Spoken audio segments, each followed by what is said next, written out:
Shalom. Renungan firman Tuhan kita saat ini saya ambil dari kitab Matius pasal 26 ayat 1 sampai yang kelima. Perikop awal di pasal ini. Mari kita sama-sama terlebih dahulu berdoa. Ya Tuhan kami, ya pencipta kami memerlukan Roh Kudus-Mu untuk menerangi hati dan pikiran kami ketika kami membaca, merenungkan, dan belajar firman-Mu. Berbicaralah Tuhan, kami siap mendengar. Dan ampunilah dosa dan kesalahan kami yang banyak. Kami berdoa untuk firman Tuhan saat ini. Di dalam nama Yesus Kristus, Juru Selamat kami. Amin. Firman Tuhan dalam Matius 26 ayat 1 sampai 5 mengatakan, setelah Yesus selesai dengan segala pengajarannya, berkatalah ia kepada murid-muridnya, kamu tahu bahwa 2 hari lagi akan dirayakan Paskah, maka Anak Manusia akan diserahkan untuk disalibkan. Pada waktu itu berkumpullah imam-imam kepala dan tua-tua bangsa Yahudi di istana imam besar yang bernama Kayafas. Dan mereka merundingkan suatu rencana untuk menangkap Yesus dengan tipu muslihat dan untuk membunuh dia. Tetapi mereka berkata, jangan pada waktu perayaan, supaya jangan timbul keributan di antara rakyat. Ketika catatan mengenai akhir dari perjalanan misionaris Yesus Kristus sebelum ia disalibkan, terdapat dalam pasal 26 ini yang baru kita baca, maka disebutkan Yesus baru saja selesai dengan segala pengajarannya. Pengajaran yang mana? Ya, berarti ke pasal sebelumnya, pasal 23, pasal 24, di situ Yesus memberitahu tentang nubuatan-nubuatan akhir zaman, tentang bait Allah yang akan diruntuhkan, tentang pembinasa yang keji, tentang permulaan penderitaan, tentang kedatangan anak manusia, perumpamaan tentang pohon ara, nasihat supaya berjaga-jaga, perumpamaan tentang gadis-gadis yang bijaksana dan gadis-gadis yang bodoh. Dan setelah pengajaran itu, Yesus kasih tahu secara khusus dengan muridnya. Maka Yesus mengatakan, 2 hari lagi akan dirayakan Paskah. Saat itu ada komentator Alkitab yang mempercayai bahwa Yesus sedang berbicara secara pribadi dengan murid-muridnya. Yesus memiliki waktu khusus dengan 12 muridnya. Dan Yesus mengatakan bahwa 2 hari lagi akan dirayakan Paskah. Ketika berbicara mengenai murid, Yesus berkata kepada murid-muridnya, maka menurut Alkitab, kata murid-murid di sini dari bahasa aslinya bahasa Greka mathetais adalah seseorang yang secara intelektual dan secara rohani mengikuti seorang guru, seorang pemimpin agama. Dan di zaman Yesus saat itu ada banyak guru dan murid yang dicatatkan dalam Alkitab. Contohnya Yohanes Pembaptis juga punya murid, Musa juga punya murid, Yohanes 28, Kisah Rasul 19 ayat 1, bahkan orang Farisi pun tokoh-tokoh agama saat itu juga memiliki murid. Dan kali ini Yesus Kristus dalam Kisah Rasul 11 ayat 26 juga disebut sebagai seorang pemimpin, seorang guru yang memiliki murid-murid yang secara khusus disebutkan 12 murid Yesus. Walaupun zaman sekarang banyak guru palsu, namun sejatinya kalau dia disebut murid, maka murid itu sebenarnya adalah mengikuti apa yang dikatakan gurunya. Dan dengan positive thinking, maka murid yang mengikut guru ini akan selalu percaya bahwa guru ini lebih banyak mengetahui dan guru ini lebih tahu lebih dulu apa yang ia mau ajarkan, sehingga sebagai murid yang sejati, maka murid ini akan selalu mengikuti pengajaran guru. Jika murid belum bisa mengikuti apa yang diajarkan guru, maka ia masih belum bisa disebut sebagai murid. Bisa saja ia hanya seorang pendengar, penganalisa, bahkan penguji dan lain-lainnya. Itulah konsep mengenai atau informasi yang kita bisa dapat mengenai murid. Dan Yesus dalam menjadi guru, dia sudah cukup untuk memberitahukan, mengabarkan, menyampaikan intellectual knowledge-nya. Sudah banyak intellectual knowledge, ini artinya pengetahuan secara intelektualnya. Sudah banyak visible evidence, sudah banyak bukti-bukti yang terlihat bahwa Yesus adalah guru rohani yang patut diteladani. Pengajaran-pengajarannya menunjukkan bagaimana kebenaran Allah itu indah disampaikan. Dan justru kekurangan hubungan intim dengan Tuhan Pencipta, inilah yang akan membuat kita untuk tegar tengkuk tidak mau mempercayai siapa Yesus yang memberitahukan tentang kebenaran ini. Kalau dibilang hanya pendengar bukanlah murid. Karena murid yang sejati adalah yang mengikuti dan yang melakukan apa yang diajarkan oleh gurunya. Semakin banyak waktu yang kita gunakan untuk berdoa dan berserah kepada Tuhan, lalu bersandar kepada Yesus, maka seharusnya semakin banyak pengajaran yang kita mau lakukan. Yang semakin banyak pengajaran yang mau kita praktekkan. Dan satu lagi, jika kita memahami bahwa kita selalu memiliki seseorang di mana kita menganutnya atau mengikutinya, maka seringkali hal ini akan menghindarkan kita dari rasa khawatir. Karena kita tahu kepada siapa kita meletakkan iman dan percaya kita. Justru ketika kita tidak ada pegangan, tidak tahu siapa yang kita anut, siapa yang kita ikut, maka inilah yang seringkali justru membuat iman kita tergoncang, kita mudah khawatir dan sebagainya. Lalu kalau sekarang Yesus mengatakan bahwa 2 hari lagi akan dirayakan Paskah, maka Paskah di sini sebenarnya pertama kali ditetapkan pada saat peristiwa bangsa Israel baru keluar dari Mesir menuju ke tanah Kanaan, tanah perjanjian. Catatannya terdapat dalam Keluaran 12. Dan Paskah ini ditetapkan beriringan harinya dengan hari raya roti tak beragi.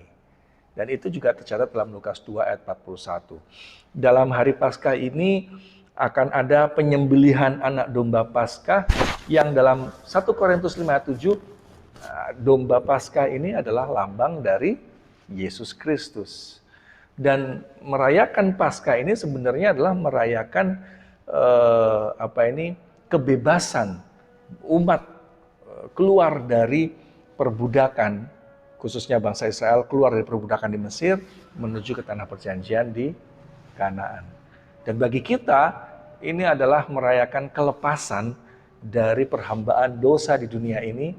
Hanya oleh beriman kepada pengorbanan anak domba Paskah Yesus Kristus, kita sedang menuju ke tanah perjanjian, yaitu kerajaan surga. Dan perayaan Paskah ini zaman dulu bagi bangsa Israel selalu dirayakan sebenarnya oleh keluarga, disiapkan dan dirayakan oleh keluarga. Dan kali ini Yesus Kristus meminta murid-muridnya untuk mempersiapkan Paskah bagi mereka. Itu artinya catatan ini menyatakan bahwa Yesus Kristus telah menyatakan murid-murid ini sebagai keluarganya. Di ayat yang lain, Yesus mengatakan bahwa keluargaku adalah mereka yang mengikut kehendak Bapakku di surga. Dan ketika murid-murid Yesus mengikut Yesus dan mau mengikuti pengajaran-pengajarannya, maka mereka ini kemudian dinyatakan Yesus sebagai keluarganya. Paskah yang pertama pernah diikuti oleh Yesus Kristus pada waktu ia berusia 12 tahun. Saat itu dia pergi ke Yerusalem dibawa oleh ayahnya dan ibunya, keluarganya, Yusuf dan Maria, untuk merayakan Paskah. Yang pertama kali dirayakan oleh Yesus Kristus. Pertama kali Yesus merayakan Paskah bersama keluarganya, ayah dan ibunya. Dan di akhir hidupnya yang terakhir kali, dia juga merayakan Paskah itu dengan keluarganya, dalam hal ini adalah pengikut-pengikutnya, murid-muridnya. Dan Yesus mengatakan bahwa 2 hari lagi Paskah akan dirayakan dan anak manusia akan disalibkan. Kita tahu bahwa anak manusia ini merujuk kepada Yesus Kristus. Dalam kitab Injil muncul kurang lebih 50 kali dari kitab Matius sampai kitab Yohanes. Dan anak manusia ini disebutkan dalam Matius 9 ayat 6 sebagai anak manusia yang memiliki kuasa untuk menghapuskan dosa. Anak manusia ini adalah Yesus Kristus sendiri. Kalau disebutkan bahwa Yesus Kristus akan diserahkan untuk disalibkan, maka kali ini Yesus ingin memberitahu akan adanya isyarat pembunuhan terhadap Yesus Kristus. Dia akan ditangkap dan dia akan disalibkan. Namun sekarang konsepnya adalah lebih kepada Yesus Kristus, Tuhan pencipta kita ini akan segera mengalami dunia yang disebut dengan dunia maut, memasuki dunia kematian. Kita tahu Yohanes 1 ayat 1 sampai 3, ayat 14 dan 17 menjelaskan Yesus Kristus adalah Tuhan pencipta. Namun kali ini Tuhan pencipta turun ke bumi ini, kemudian dia setia bagaikan seorang hamba. Filipi 2 ayat 5 sampai 8 menyatakan, dan bahkan dalam kesetiaannya dia mati sampai mati pun disalib. Tuhan pencipta yang begitu hebat ini sekarang harus memasuki dunia misteri kematian. Ini adalah titik yang paling dalam yang Sang Pencipta ini harus capai. Dan kalau kita melihat bagaimana hebatnya alam semesta yang penuh dengan kedahsyatannya ini, lalu kita mengerti apa yang dilakukan Tuhan untuk selamatkan kita, harus masuk sampai ke dunia misteri yang begitu gelap dan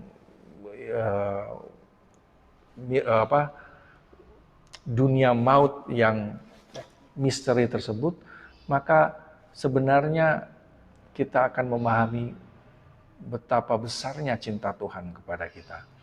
Dan semakin kita memahami betapa besarnya cinta Tuhan kepada kita, maka kita ini akan dilepaskan dari rasa khawatir setiap hari. Dan kenapa? Karena kita tahu siapa Tuhan pencipta yang dahsyat. Dan semakin kita belajar tentang kasih-Nya, semakin kita akan memahami bahwa tidak ada yang perlu dikhawatirkan, karena Tuhan kita ini begitu baik dan begitu mencintai kita. Lalu kemudian di akhir dari perikop ini disebutkan bahwa para imam-imam ini berkumpul untuk kali ini mau menangkap dan membunuh Yesus dengan tipu muslihat. Kalau disebutkan berkumpul di sini, ini ada indikasi untuk menyatukan motif, untuk menyatukan persepsi. Padahal kita tahu para imam-imam di sini adalah orang yang disebut juga orang Sanhedrin, para ahli Taurat, orang Farisi. Mereka adalah komunitas yang di dalamnya sendiri tidak mudah untuk bersatu.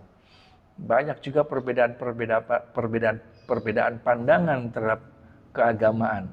Tapi kali ini mereka berusaha menyatukan diri, menyatukan pandangan untuk sama-sama merundingkan mau menangkap dan membunuh Yesus. Dan bukan hanya itu, menangkap membunuh Yesus dengan tipu muslihat. Dalam bahasa Grekanya, bahasa aslinya, tipu muslihat ini menggunakan kata dolo yang dari akar katanya dolos, yaitu trickery, kelicikan. Berbeda dengan cerdik. Cerdik, Yesus mengatakan dalam Matius 10 ayat 16 menggunakan kata pronimos. Ini adalah wise, bijak. Tapi pronimos berbeda dengan dolos. Dolos ini adalah benar-benar melakukan sesuatu dengan tipu muslihat. dengan kelicikan. Dan itu yang sedang dirundingkan oleh para imam ini untuk membunuh Yesus. Jadi tujuannya utamanya adalah pembunuhan. Bayangkan sebelumnya demi prestise mereka, marwah mereka, demi keakuan mereka sebagai seorang imam, sebagai seorang pelajar dan ahli Taurat, mereka seringkali berbeda pendapat. Namun kali ini mereka menyatu untuk satu tujuan yang sebenarnya tidak baik, yaitu untuk membunuh. Dan ini menjadi pengajaran bagi kita semua, bahwasannya tidak salah kita menyatukan pandangan, tetapi pastikan pandangan itu adalah karena mencari kebenaran. Tidak salah kita menjadi cerdik atau terampil berkreasi, berinovasi dan lain sebagainya, tetapi kita pastikan bahwa hal itu bukan karena tipu muslihat. Tidak ada salahnya kita bergerak secara diam-diam, seperti para ahli Taurat ini berkumpul dengan diam-diam. Yesus Kristus juga mengajarkan mengenai kerajaan surga itu seperti ragi. Ragi itu cara kerjanya memang silent, tidak populer, tidak langsung terlihat hasilnya. Bekerjanya seperti tertutup.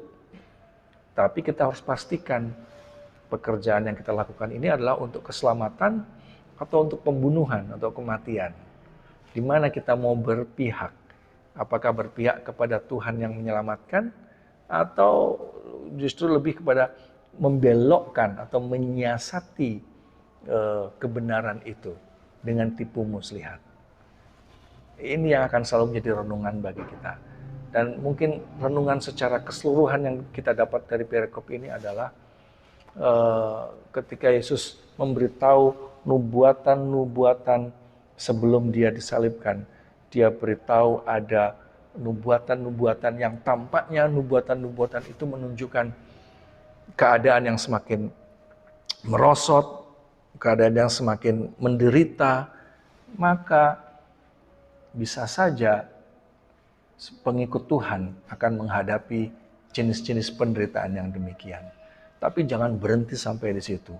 Yesus Kristus sendiri setelah memberitahu tentang segala macam jenis penderitaan dan tanda-tanda akhir zaman, dia juga mengalami penderitaan, bahkan sampai dia dihantar ke kayu salib dan mati di sana. Namun jangan lupa, teruskan bacaan Matius 26 ini sampai pada pasal-pasal berikutnya. Maka kita akan dapati bahwa setelah Yesus mati, dia dikuburkan, namun pada hari ketiga setelah kematiannya, dia bangkit dan menjadi satu catatan kemenangan yang luar biasa untuk menjadi penghiburan dan pengharapan bagi seluruh pengikut Tuhan. Seperti ada konsep the shine will come after the rain. Artinya bisa saja ada hujan badai, penderitaan yang kita alami, tapi di balik itu semua akan ada kebangkitan. Akan ada cahaya matahari yang gemilang, pagi yang cerah. Dan mungkin bisa saja kita juga mengalami hal yang sama, disiapkan untuk melewati segala bentuk kesusahan dunia ini, namun ujungnya adalah untuk satu keselamatan yang mulia, kebahagiaan yang luar biasa, kebangkitan dan kehidupan yang kekal, yang sifatnya adalah untuk selama-lamanya. Biarlah ini boleh menjadi renungan bagi kita pada saat ini, dan akan selalu menguatkan kita untuk bertahan dalam kebenaran, sebab yang bertahan itulah yang akan diselamatkan dan pada akhirnya akan membawa satu kebahagiaan yang luar biasa, yaitu hidup kekal bersama Tuhan Pencipta kita. Mari kita berdoa. Ya Tuhan kami, ya Pencipta kami, terima kasih untuk saat ini kami boleh disegarkan lagi oleh firman-Mu. Bahwasannya Tuhan memberitahu akan adanya suatu kebahagiaan yang luar biasa di balik segala macam jenis penderitaan dan kesusahan yang boleh saja menghadang dan menggoncang kami. Tapi kami rindu bertahan dalam iman, karena janji-Mu kami terima dengan percaya bahwa Engkau akan menyediakan pelangi sehabis hujan. Engkau akan menyediakan sesuatu yang mulia di balik dari segala kesusahan dunia ini. Dan janjimu adalah Engkau akan menyertai kami sampai akhir zaman. Terpujilah namamu Tuhan dari kekal sampai kekal. Kami minta ampun atas segala dosa dan kesalahan kami yang banyak. Hamba-Mu berdoa dan menyerahkan firman Tuhan saat ini hanya ke dalam tangan-Mu. Di dalam nama Yesus Kristus yang adalah Tuhan Pencipta dan Juru Selamat kami. Amin. Tuhan memberkati kita semua. Shalom. Salam sejahtera.